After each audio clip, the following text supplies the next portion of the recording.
సరూర్ నగర్ వేదికగా బీఆర్ఎస్ నిర్వహించిన నిరుద్యోగ సంగ్రామ సభపై భారతీయ జనతా పార్టీ తీవ్ర స్థాయిలో ధ్వజమెత్తింది.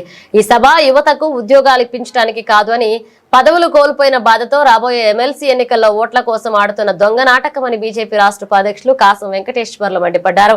బీఆర్ఎస్ 10 ఏళ్ల పాలనలో నిరుద్యోగులకు జరిగిన అన్యాయాన్ని, విద్యార్థులు ఆత్మహత్యలు ప్రస్తావిస్తూ ఆయన గులాబీ పార్టీపై నిప్పులు చెరిగారు. నిరుద్యోగులకు ఉద్యోగాలు కల్పించడం కోసం, పోరాటం చేయడం కోసం పెట్టిన సభ కాదు. వాళ్ళ ఉద్యోగాలు పోయినాయి, వాళ్ళ కుటుంబం నిరుద్యోగం పాలయ్యింది. మళ్ళా ఎట్లా ఉద్యోగం సంపాదించాలనేటువంటి ఆలోచనతోటి పెట్టిన సభ తప్ప మరొకటి కాదనేటువంటి విషయం భారతీయ జనతా పార్టీ స్పష్టంగా చెప్తా ఉంది. ఏ ముఖం పెట్టుకొని ఇలా నిరుద్యోగ సభ పెడతా ఉన్నారు? ఉస్మానియా యూనివర్సిటీలో 76% పోస్టులు ఖాళీ ఉన్నాయి. ఒక్క పోస్టును కూడా నువ్వు ఫిలప్ చేయలేదు. ఉస్మానియా యూనివర్సిటీని ఒక అంధకారంగా తయారు చేసి నిరుద్యోగ కేంద్రంగా ఇవాళ మార్చినటువంటి ఘనత నీది మీ నాయనది కాదా అని చెప్పేసి ఒకసారి ప్రశ్నించుకో అని చెప్పేసి అడుగుతా ఉన్నాం. కులానికి ఒక గురుకులం, మతానికి ఒక గురుకులం పెట్టేసి అసలు నాణ్యమైనటువంటి విద్య పెడతానని చెప్పేసి హామీ ఇచ్చి పురుగుల బువ్వ, నాసిరకం బువ్వ పెట్టేస్తే 740 మంది విద్యార్థులు చనిపోవడానికి కారణమైనటువంటి వాళ్ళు బీఆర్ఎస్ అయ్యా కొడుకులు కాదనేటువంటి విషయం మేము అడుగుతా ఉన్నాం. ఇవాళ కాంగ్రెస్ పార్టీ కూడా వచ్చి 2 సంవత్సరాలు కాలేదు, అదే గురుకులాలలో 146 మంది రేవంత్ రెడ్డి గారి నాయకత్వంలో పురుగుల బువ్వదిని చనిపోయినటువంటి విషయం వాస్తవం కదా?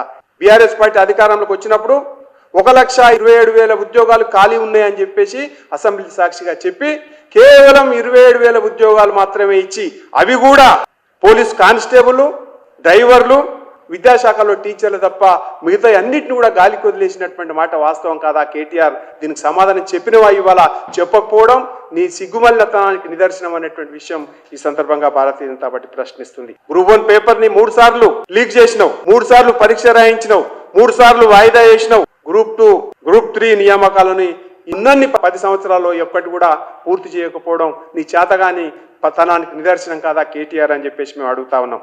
ఏజ్ బార్ అయిపోతా ఉంటే ఉద్యోగాలు పడక యువకులందరూ నిరుద్యోగులు ఆత్మహత్య చేసుకున్నటువంటి సంఘటనలు ఆ కాలంలో 10 ఏళ్ల కాలంలో కోకొల్లలకు నడిచి, ఉద్యోగాలు ఇవ్వండి మా ఏజ్ బార్ అవుతుందంటే లాఠీ చార్జ్ చేసినటువంటిది నువ్వు నీ ఆయన కాదా?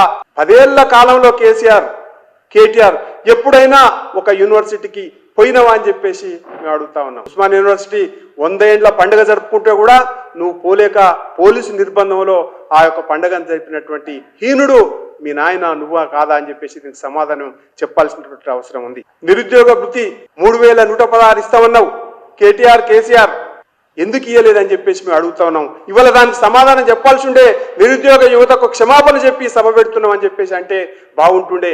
కానీ అట్లా కాకుండా నువ్వు రొటీన్ గా సభ పెట్టేసి రెచ్చగొట్టేటువంటి ప్రయత్నం చేసినావు. 104 అంబులెన్స్ సేవల్లో పనిచేస్తున్నటువంటి 1,078 మంది ఉద్యోగులను విధుల నుంచి తొలగించింది నువ్వా మీ నాయన?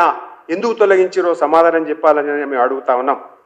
ఉమ్మడి నల్గొండ జిల్లాకు ఎంత తీరని నష్టం చేశారంటే జీవో నెంబర్ 46ను తీసుకొచ్చి నిరుద్యోగులకు, నల్గొండ ఉమ్మడి జిల్లా వాళ్ళకు హైదరాబాద్లో ఉద్యోగాలు లేకుండా చేసింది మీ పార్టీ బీఆర్ఎస్ కాదా, మీ నాయన కేసీఆర్ కాదా అనేటువంటి విషయం మేము స్పష్టంగా అడుగుతా ఉన్నాం. 317 జీవో తీసుకొచ్చేసి ఎక్కడికక్కడ ట్రాన్స్ఫర్లు చేసి ఉద్యోగస్తులందరినీ ఇబ్బంది పెట్టింది మీరు కాదా, దానికి పోరాటం చేసింది మేం కాదా అనేటువంటి విషయం ఇవాళ సమాధానం చెప్పాల్సి ఉండే.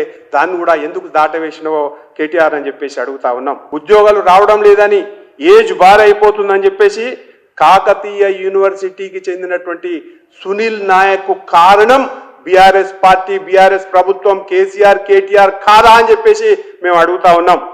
2021 30 రోజుల వ్యవధిలో సునీల్ నాయక్ తో పాటుగా కొప్పుల రాజు, గొల్ల గణేష్, ప్రవళిక ముగ్గురు కూడా ఆత్మహత్య చేసుకుని చనిపోతే అవలా ఏం మాట్లాడిరు బీఆర్ఎస్ నాయకులు?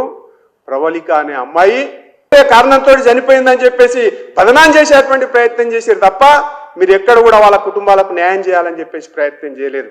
మళ్ళీ ఈరోజు ఏ ముఖం పెట్టుకొని నువ్వు సరూర్ నగర్ సభ పెట్టినవో సమాధానం చెప్పాల్సినటువంటి అవసరం ఉందని చెప్పేసి మేము అడుగుతా ఉన్నాం. ఆ సభ నిరుద్యోగుల సభనా, టీఆర్ఎస్ కార్యకర్తల సభనా, లేకపోతే నీ అధికారం కోసం, నీ పదవుల కోసం నీ పెట్టుకున్నటువంటి సభన?